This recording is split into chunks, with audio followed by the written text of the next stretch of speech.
Welcome to the Personal Development Mastery Podcast. I'm Agi Keramidas, and my mission is to inspire you to grow, stand out, and take action towards the next level of your life.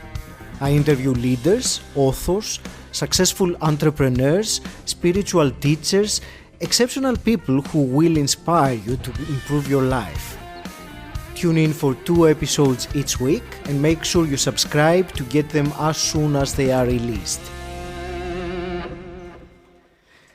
In today's show, I am delighted to speak with Erin Jewell. Erin, you are an executive mindset and performance growth coach, awarded the Thrive Global Top 10 Coach of 2021. You are an international speaker, a fellow podcaster, and a professor of leadership at Villanova University. You have over 20 years of leadership experience in the healthcare sector of Fortune 500 companies. And as a coach, you are passionate about helping leaders to get the most out of their teams and create a culture of empowerment. Erin, it is a real joy to speak with you today. Welcome to the show. Thank you so much, Agi. Thank you so much for having me. It's great to be here. And Erin, I realized very clearly now that I gave this kind of introduction about you that maybe this introduction might not necessarily be very relevant to what I wanted to discuss to you about. So there were some other elements in your personal journey that I find extremely fascinating. But shall we go back a little bit and start with your genuine background, and if you could just pick 1 or 2, let's say, milestones along your way that might help us understand better of how you became who you are. Absolutely, Agi. And I want to say this.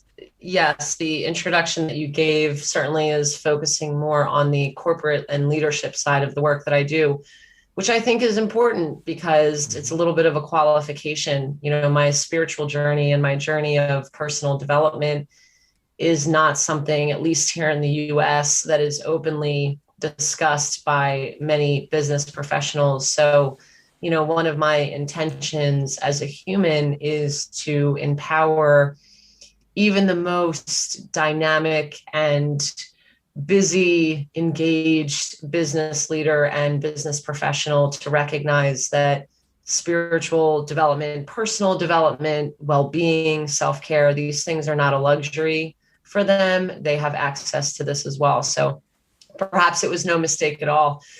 So I am born and raised Philadelphia, Pennsylvania, United States. I had a pretty normal, quote unquote, upbringing. I, was raised by 2 very loving parents who are still married. I have a brother and sister. I went through private Catholic education, went through some really great schools. I played sports. So overall, I checked a lot of the boxes growing up and went to college, and then immediately after college was recruited by one of the world's largest pharmaceutical companies, became a sales professional for them.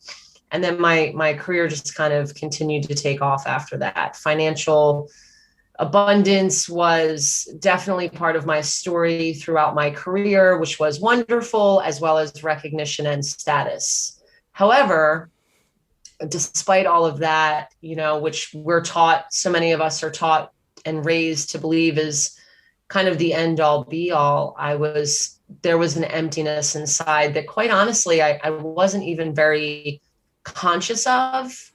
But there was a layer, there was a gap, and it really started to show up for me after I graduated from the executive MBA program in 2010 at Villanova.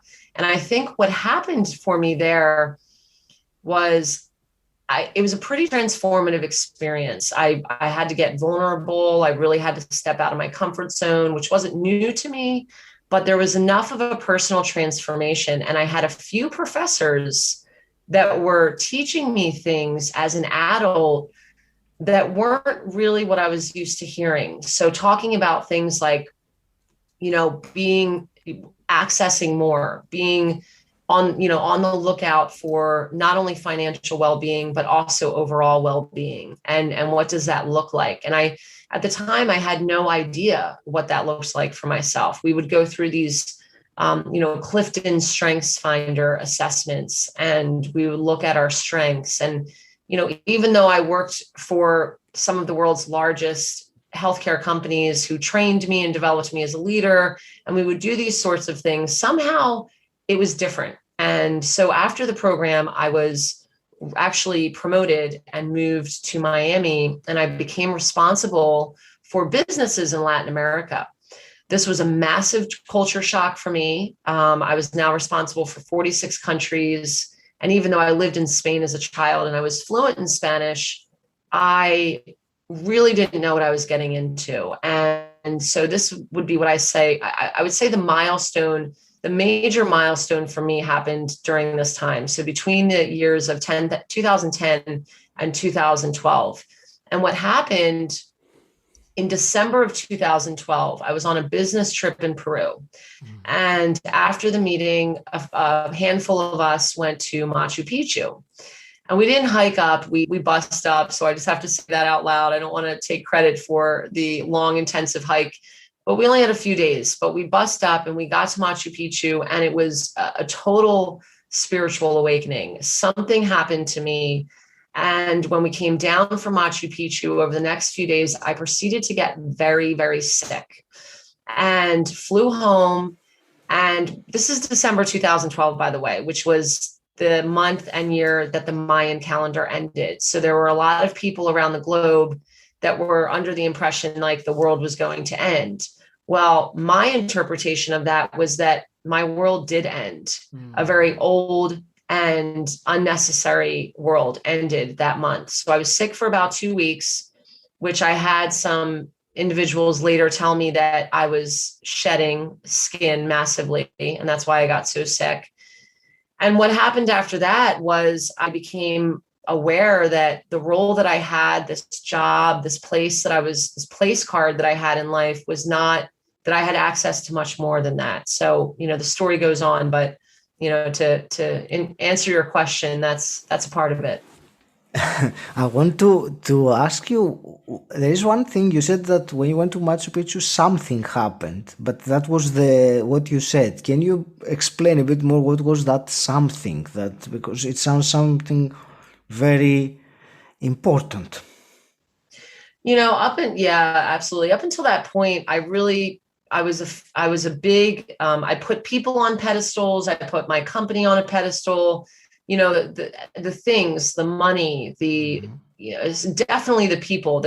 Anyone that had, a higher rank than me at my company. I put people on pedestals, which means I basically, it was almost like I idolized these people. And so I was constantly feeling intimidated, and I was always working really hard to prove myself and stand out. And I would burn the candle at both ends, no problem at all. And so on that mountain, on Machu Picchu, I was traveling with these other executives. And I recall feeling really nervous about traveling with them and going on this journey with them, not really knowing what it would bring to me. And I recall being like around these alpacas that were all kind of sitting near me. And I looked around at these other people that I had placed on such a pedestal. And all of a sudden I realized I was right next to them on top of this very, very high, this peak, this summit. I was right next to them. Mm-hmm. And even we hiked 𝗁𝗏 Picchu one day, which is a bit of a challenging hike. And one of the executives she's a very, very tall woman. And I ended up helping her. She became frightened on part of the climb and actually was stifled and stopped and couldn't go any further. Mm-hmm. And I was able to help her continue on. And it completely shifted our relationship, where before I was always looking up to her physically and figuratively. And so I think I just became aware of our equality and how much more we have in common. Mm-hmm. in that place. That's very interesting.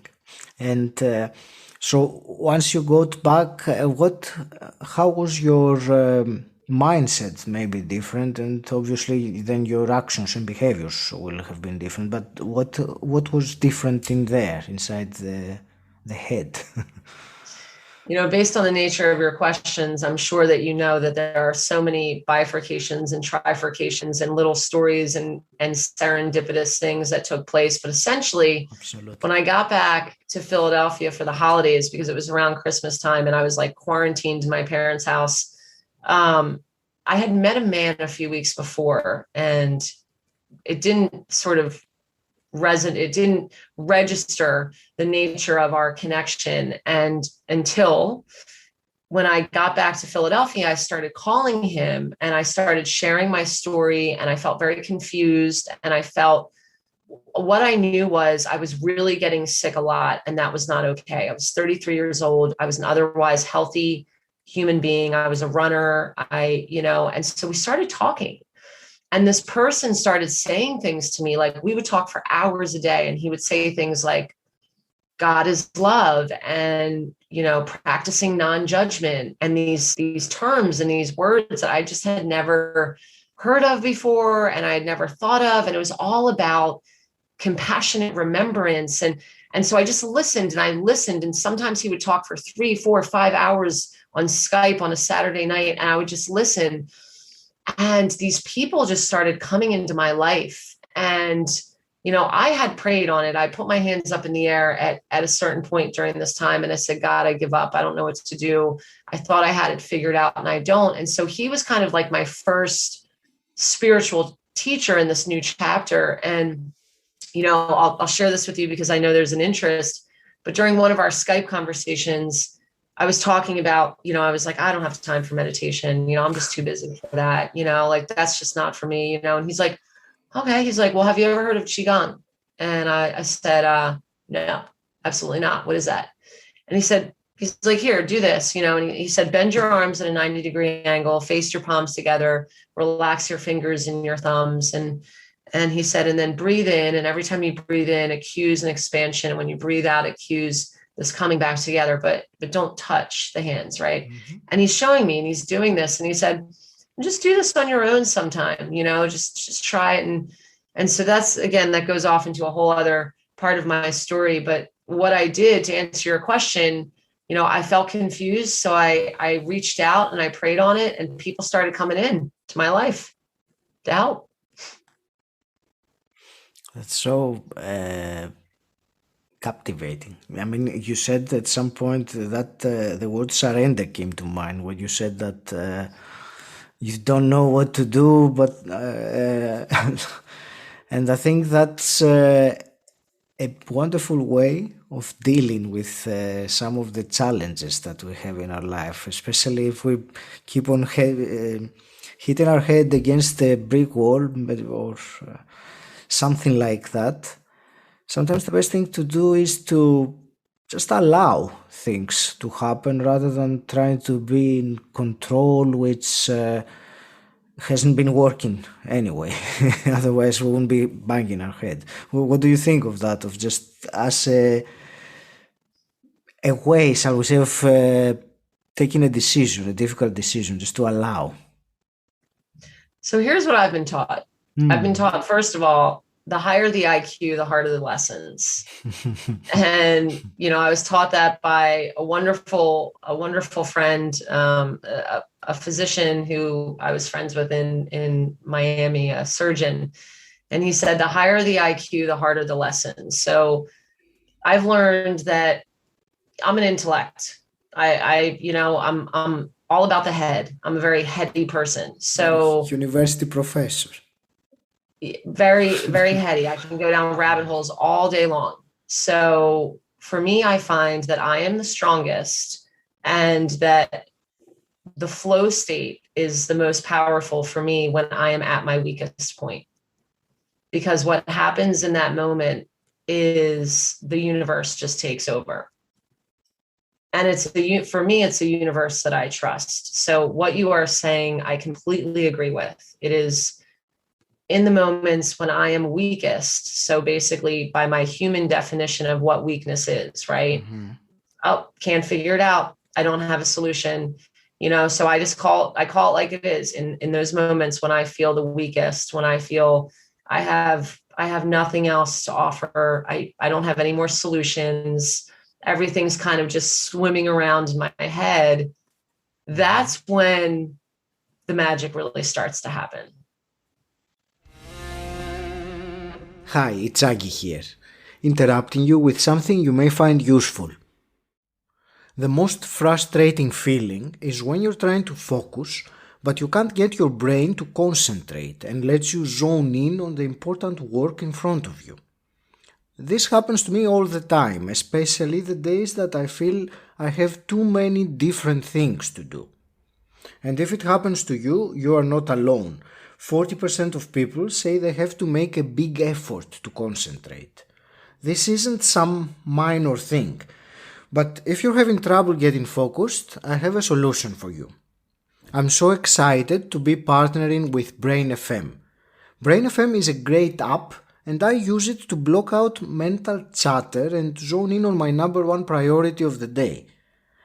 Brain FM uses functional music backed by science and research, which is designed to give us that extra edge when we need our undivided attention.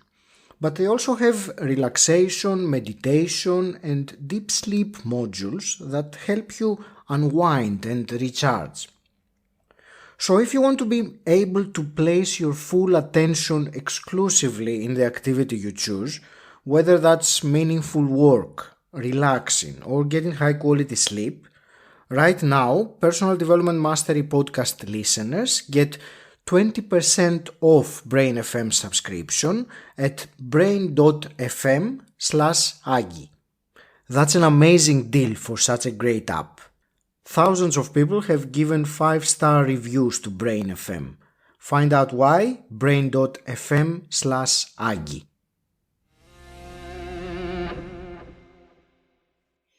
I like you used the phrase flow, that you are in a flow state when you're at your weakest, which it's a very interesting topic, the way you describe it, because flow state for me hasn't been combined before now with being at our low, emotionally or vibrationally, but I think I understand how you mean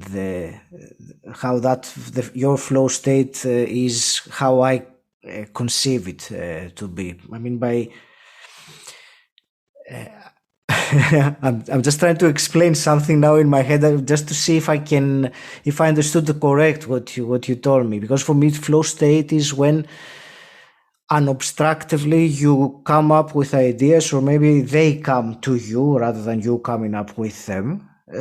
So is that what you were meaning earlier about being at your lowest and having that flow state? Well, and the words are important, and I'm a big fan of conscious language choices. So I appreciate what you're saying here. Perhaps another word is that word surrender, or even allowance, as you say, is, the reason I use the word weak, because my ego hates the word weak. My ego doesn't want to be anywhere near that word. And I don't want ego anywhere near me to achieve the flow state. So that's like my word to say, oh, ego, no room for you. I'm completely, opened up and in this weak state. I mean, it's just mind games is for me personally, but to your point, it's allowance. It's the yin and the yang. That's really what we're talking about here. And honestly, I talk about this in leadership all the time. I mean, it can be defined as masculine and feminine, but I don't know about you, but in the US, those words have become so highly political that I try to talk about it in other ways. But we're either in a state of doing and giving, or we're in a state of receiving and allowing. And from a leadership perspective, especially in the more patriarchal cultures and societies, they're missing half like half the body is just underdeveloped, you know? And so I was raised in a very patriarchal culture. Like the United States is quite patriarchal, right? We're starting to shift a little bit more. And so with that, I grew up learning to initiate, to activate, to give, to provide, to protect. And it shows up very powerfully in my life, right? So for me, the work is, and this is what I've been doing really for the past 10 years, is cultivating the art of receiving, the art of allowing, right? The art of surrender. Weakness, these were all weaknesses for me. I have a tattoo on my foot that says surrender, right? It's the funniest thing. When I was leaving industry, they threw this like party for me at the company, and the president of the region was sitting next to me at this like bar restaurant we were at. And I had just gotten the tattoo, and he looked at it. He said, "What does that say?" And I said, "Well, it says surrender. It's just right on my foot." And he said, "Surrender? You mean never surrender, right?" You know? And I said, okay. Right. And, so, you know, the world I grew up in, it wasn't like all this talk that you and I are having right now. Like it didn't work in that space, although I do think it's changing. So it's about time to change. I mean, and I think there are many things that are changing now, and especially these years, I think they are accelerating, and something like that had to happen. And actually, since you mentioned the men and or the masculine and the feminine, no, you didn't mention that actually. So, but I wanted to ask you one question about leadership. I know that it's a topic that I was telling you earlier that it's very difficult in a conversation like this to go to many topics, but there is one question that I really wanted to ask you about leadership. I don't want to leave it out. And it was the differences, shall we say, about men and women as leaders or as leadership styles. So if you could share something that the audience can take and maybe utilize in their interactions as a leader or towards a leader, based on whether they're male or female. Yeah, it's a really important question. And again, you know, there's such a paradigm shift happening right now. However, you know, there are differences. So if you're beginning with a human who identifies as male and a human who identifies as female, so we'll base the explanation off of that. And also individuals who have been generally raised in more patriarchal environments, which the corporate sector tends toward that for the most part. I mean, I can't speak to every country in the world, but I've worked in, you know, the United States, Europe, Latin America, and parts of Asia Pacific, right? So I can say that in my assessment, many of those places tend toward a patriarchal type of a culture, right? So what that means is you're going to have more of a predominance of certain leadership characteristics, things like initiation, activation, execution, more of a fixed mindset versus a learning mindset, right? So, which is essential for the profitability and success of an organization, but it's not the end all be all. And so, for example, let's take fixed mindset and growth mindset. Or learner's mindset. So if a company hires a bunch of people who operate with a fixed mindset, they're going to have deliverers. They're going to have people that execute on outcomes. They're going to have people who are highly disciplined, that work well with a lot of structure and things like that, which is great and essential. What they're not going to have is a lot of creativity, which is a huge driver of growth and innovation. So you'll tend to have companies that have a lot of people with that fixed mindset. They're kind of known as like old boys clubs, or they'll have like these other names to kind of define being very almost outdated or antiquated or very established, that kind of thing. That's when you're hiring that profile of a fixed mindset. When you have a growth mindset, this is more asking questions. This is more that person that says, I don't know. So for example, the CEO of Southwest Airlines, he's known for making this statement. And I've been quoting it for so long that it's become quite butchered along the way. So I've got to look it up again at some point, but it's something like, I had to hire 36,000 people to keep this company going, to do the things that I don't know how to do. Basically saying like, I am so ill-equipped and there's no way I could do all the things. I had to hire 36,000 people. Right. And it's so fabulous. And there's so much humility in that statement. Right. And that's the kind of leader that is incorporating that growth and fixed mindset. Mm-hmm. So when we talk about leadership in men and women, what tends to happen, what can happen, nothing's 100%, right, is if you're growing up in that patriarchal culture as a male or a female, you're going to have a tendency toward things like that fixed mindset, execution, and deliverance and all this stuff, right? But what you're not going to have is a lot of inclusive behaviors. You're not going to have a very inclusive community. You're going to lack in creativity. You're going to lack in innovation. You're going to lack in effective communication, because when you're executing, you're skipping steps sometimes, right? You're skipping over things like building rapport, building trust, and a really big one. And this is prominent in sales. So I do some work on consulting for commercial strategy as well, because of my background in sales and healthcare. And one of the biggest mistakes that commercial organizations make is teaching sales representatives to be in that fixed execution mindset and not fully cultivating that learner's mindset, because in that learner and that growth mindset exists something very important. That's where the listening happens. And I'm not just talking, and there's 4 levels of listening. If you look into this, you've got active listening is level 1, 2. Holistic listening, as I call it, is 3, 4. And again, that's a whole other conversation.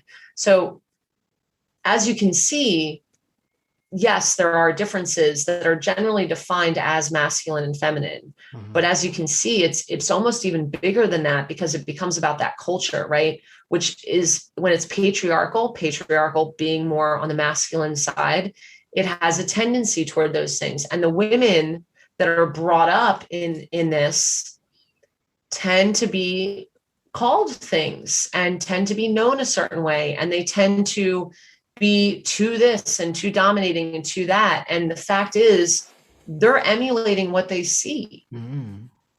So this is so right.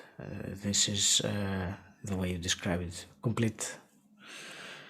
In terms of the communication between the men and women as leaders, can you give a comment on that as well? Yeah, yes. And you did ask about, kind of some tips and thoughts. I just wanted to give a chance for a pause there. So, the work, honestly, there's a few angles to this. The work that I do as an executive coach is I do focus on women communicating with women. Mm-hmm. And the reason I do that is because women have not had an opportunity in certain sectors, at least in some of the more traditional corporate models, to really interact and get to know other women and support each other and learn from each other. And, a lot of times women over time, as they take on leadership roles, when they get to the top, so to speak, they're surrounded by men. Mm. So from a communication perspective, I encourage women to really go out of their way in their lives in general to connect with more women, to find opportunities to partner with more women in the workplace. And, to not only, and this is what I say, the idea is that women do not have to support women. However, women get to support women. See, in the United States, there's a study that was published that showed women now more than ever want to see women succeed. They want to see women rise up the ranks in the organizations and be leaders. And interestingly enough, these women also still prefer to report into men. So as you can see, there's a discrepancy. So then what about the men? Well, let me give you an example. I am involved in this coaching group, and it's all men, and they invited me to join the group several months ago because they wanted a woman's perspective. So I agreed, and it has been a very interesting experience, to say the least. They are amazing, amazing humans, and I just absolutely adore all of them. And we've also had some really challenging conversations. Mm-hmm. And mind you, I don't represent every woman on this globe, right? I am a woman, and in some ways I am every woman, and in some ways I am Erin Jewell, right? So my opinions and my perspective are through my lens. I just happen to have a focus on women's empowerment. So just to give one example of what opportunities men have with communication, and possibly two, if you're open to it, but quickly. So at one point, the comment was made, okay, everyone, in 1 minute or less, share about, what mood you are experiencing today and why. And so we all went around and we shared. And then the next week, the same question was asked. And there was a comment made by one of the men that said, Erin, I think last week, your share was at least 3 minutes. So try to keep it under 1 minute this time. Okay. And he was kind of joking, right? And I responded, and I've known him a long time. And I responded and I said, well, that data shows that women speak 3 times as much as men. So 1 minute for you is 3 minutes for me. So thank you for giving me the appropriate amount of time to communicate. Mm-hmm. And the other men in the group just loved that, because my response wasn't, I know we talk too much. My response was, actually, the way we communicate is different from how you communicate. So 1 minute for you is actually 3 minutes for me. So that's appropriate. Do you see the opportunity exists at the very least for us to see differences as just that? Not women talk more than men and men talk less than women, or women are less clear and more complicated. How about women are really comprehensive and beautifully complex with how they process information? So just men finding ways, rather than letting the insecurity surface, and finding opportunities, to reflect that insecurity with comments that may feel really subtle, and instead recognize any and all differences. Like in those moments when men maybe don't even understand what the woman is saying, maybe they've lost the ability to kind of stay attentive during a conversation. Listen, I'm a coach. You know what I learned as a coach? Pay attention to the last few sentences. If somebody is sharing, pay attention to the last few sentences, and you're going to capture the essence. Do that and honor it and be respectful about it, rather than, oh, you totally lost me back there. I have no idea what you're saying. Just at the very end, capture the last few sentences. So this is just one of many examples. I hope that's helpful. It is. You said you would share another one, so I would love to listen to one more as well. Sure. Here's the other one. So I was sharing some experiences about my life, and men sometimes feel the need to rescue and fix things, right? It's a generalization. It's a stereotype. I get that. It's also something that happens, right? And in fact, there's a book called Wild at Heart that I recommend highly for men and women to read. It's by John Eldredge, and it really talks about the man's journey and how the man has this desire to rescue a beauty. So I'm conscious of this, right? So, sometimes when women share, men will have a desire to fix. They'll respond when the woman is simply desiring to share. So we were in this space and I was sharing. And when I finished sharing, the man said, I think I can help you. And he began to share all of the ways he thought he could help. And he began to say things like, I've taught women over the years how to, to make sure they lock their hotel doors. And he's, as he's going on, I'm thinking to myself, wow, the way he's talking just sounds so paternal. And he's almost saying that he has more common sense than women by what I'm hearing. And, this was just my interpretation, right? And he was like, women just, they need to be careful. And I'm thinking, gosh, I've traveled the world and I always lock my hotel room doors. And I don't think a man's ever had to tell me to do that, but okay. And I was just listening. And then at the end, he said, I have a book for you to read. It's a great book. And he said, it's called Act Like a Lady, Think Like a Man. So, I mean, and listen, don't get me wrong. I am sure that there's some good stuff in this book. And he proceeded to, after that, he said, the title is not one of the good things, I think. Well, I mean, listen, it's like your reaction is the same exact response that others said, because so my response to that was, and his comment was, men were actually very upset when the book was written because their secrets were getting out. And I said, okay. I said, here's the thing. I said, I'm not going to read that book. I'm not going to take that recommendation. I said, but I do appreciate what you're trying to do. I'll be very honest with you. It was a difficult interaction. He didn't understand. He was just trying to help. And I get all of that, right? I get all of that. But, I had two choices in that moment, right? I had the choice of not saying anything. I had three, not responding, or saying, oh, that sounds great. I'll get the book. Thank you. Right. Or saying what I did. And there's another option, advocacy through inquiry. I could have asked him what inspired him to make the book recommendation. Right. And I didn't do that. In that moment, I made an assumption, and this assumption is based on my past and my upbringing. So if I'm taking ownership in this situation, I'm saying that my perspective was, he was saying to me that men know best, right? Across the board. That was my perspective. That may not have been somebody else's perspective. So what opportunity do we have here? And this would be my second learning. And this isn't just for men, but it's for women as well. If as a woman, I think that a man is exhibiting, maybe sexist or condescending behavior, rather than making that assumption, asking the question, right?